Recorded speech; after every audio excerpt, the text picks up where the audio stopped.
Olá pessoal, tudo bem? Eu tenho recebido algumas perguntas. Vanessa, qual é o material necessário para eu começar a fazer meus trabalhos manuais aí, tanto de patchwork como também de modelagem, corte e costura? Vou mostrar para vocês aqui uma lista de material. Não precisa sair desesperado comprando tudo, tá? Principalmente tecido. Tecido é uma coisa que a gente acaba enjoando, sim. Então, não precisa comprar um monte de tecido.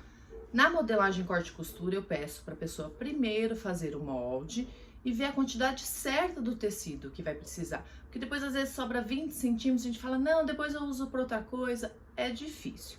No patchwork é um pouquinho mais fácil, porque a gente faz com as sobras dos tecidos, com os retalhinhos, várias peças. Mas mesmo assim, a minha dica é comprar em torno aí de 60 centímetros, 1 metro no máximo, quando você se apaixonar muito pelo tecido.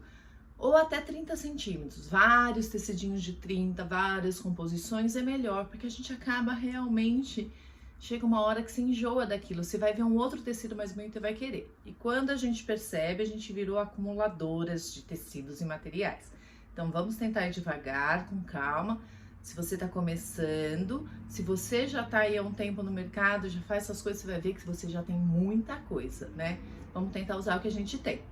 Então, vou mostrar para vocês agora. Vamos lá? Para nós cortarmos o tecido, é necessário ter a base de corte. Ela existe em vários tamanhos. Um tamanho que eu gosto bastante é o 60 por 45, porque é uma placa que eu consigo girar ela, virar, sem precisar mexer no meu tecido.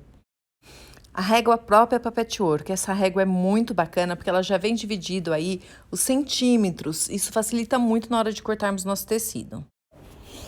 Esse kit de réguas, onde vem uma régua de ângulo e 2 réguas curvas, são essenciais para a gente trabalhar na modelagem corte e costura. As fitas métricas, que é como se fosse uma trena de medida, ela geralmente tem de 1 centímetro a 1,5 metro. Os alfinetes são extremamente importantes para deixarmos o tecido preso, para podermos costurar com firmeza. Eu aconselho comprar esses alfinetes de caixinha, porque eles são melhores. Aqueles alfinetes que vêm redondinhos, no suporte redondinho, branquinho, eles são muito grossos, eles acabam machucando o nosso tecido. Então, procure alfinetes mais finos. Existe também uns clipezinhos ou pregadores que substituem os alfinetes. Para marcarmos nossas margens de costuras, existem os lápis de alfaiate. Eles geralmente se apagam quando a gente lava o tecido. Ou podemos usar também o giz de alfaiate. Esse aqui, no caso, ele vem com refil. Ou também temos o próprio giz de alfaiate. Todos eles se apagam conforme a gente lava. Eu, particularmente, agora prefiro usar essas canetas que apagam. Elas apagam conforme a gente passa o ferro. As tesouras. É muito importante a gente separar nossas tesouras. Então, uma tesoura corta tecido, a outra tesoura corta papel, a outra tesoura corta tecidos mais grossos, como manta acrílica, feltro, porque ela perde o fio realmente. Então, deixe separado uma tesoura para cada tipo de tecido e uma para papel. Temos também essas tesouras chamadas tesouras de arremate. Ela é bem legal para a gente deixar do lado da máquina, toda vez que a gente acabar uma costura, para a gente poder cortar a linha. Os desmanchadores de pontos, existem 2 tamanhos, um grande e o pequeno. O pequeno para tecidos mais finos, mais delicados, e o grande para usarmos aí no geral. Ele é nosso grande amigo, porque não adianta, a gente vai usá-lo, a gente vai errar a costura, a gente faz uma costura torta, vai ter que desmanchar um ponto. Isso faz parte aí do nosso processo de produção. O cortador circular, é com ele que nós cortamos na placa de corte, usando a régua de patchwork, nossos tecidos para ficarem bem retinhos, alinhadinhos.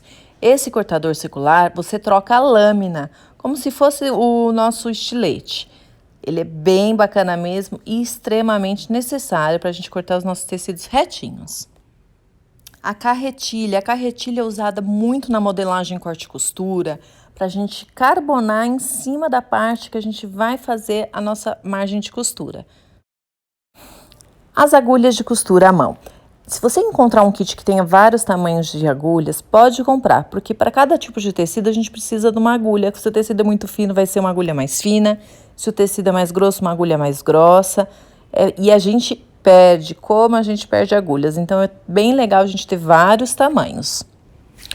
Os carretéis de linha, existe o pequeno e existe o grande. Qual que é o meu conselho? Cores mais neutras, branco, preto, azul marinho, cinza, se você usa muito rosa, você vai comprar o carretel grande, que ele vale mais a pena. Mas cores muito específicas, que você usa pouco, um laranja, um vermelho, compra o pequenininho. E geralmente compra em dois, que um fica na máquina e um já é para encher a bobina. As bobinas, ela é colocada dentro da máquina. Existem dois tamanhos, uma mais baixinha e uma maior. Preste atenção, porque cada modelo de máquina usa uma bobina específica. É legal quando você for comprar mais, você já levar na loja para ver certinho qual é o tamanho da sua. E é bom ter várias, porque cada linha que a gente vai usar, a gente precisa da bobina na mesma cor. As agulhas de máquina, mesmo que a sua máquina não seja Singer, seja Brother ou Jamone, a Singer também serve para todas as máquinas. Só temos que prestar muita atenção, porque para cada tipo de tecido existe um número de agulha e elas quebram, então podem comprar sempre já o pacotinho. Outro acessório aí que a gente usa muito e tem que ter mais de um é o imã ou a almofadinha para a gente colocar nossos alfinetes. Porque é impressionante como a gente perde esses alfinetes. E por último, mas não menos importante para mim, um hashi japonês. Isso mesmo, hashi japonês. Ou você pode usar um pincel também. Ele serve para fazer a pontinha das nossas peças quando a gente desvira. Não façam isso com a tesoura, porque a probabilidade de rasgarmos o tecido é muito grande. Então o hashi é uma peça bem legal e útil também na nossa costura. Se você ficou com dúvida de como usa qualquer um desses materiais, algum deles você não conhecia, pode me escrever, mandar uma mensagem que eu faço um vídeo mostrando para você como se usa. Então essa é a minha dica de hoje, esses são os materiais que eu uso. Existem muitas outras ferramentas e outros materiais que se vendem por aí, mas eu acho que isso que eu passei dá pra gente trabalhar legal, dá pra gente fazer bem nossos projetos, evoluir bem aí nossas peças. Eu espero realmente que vocês tenham gostado. Até a próxima!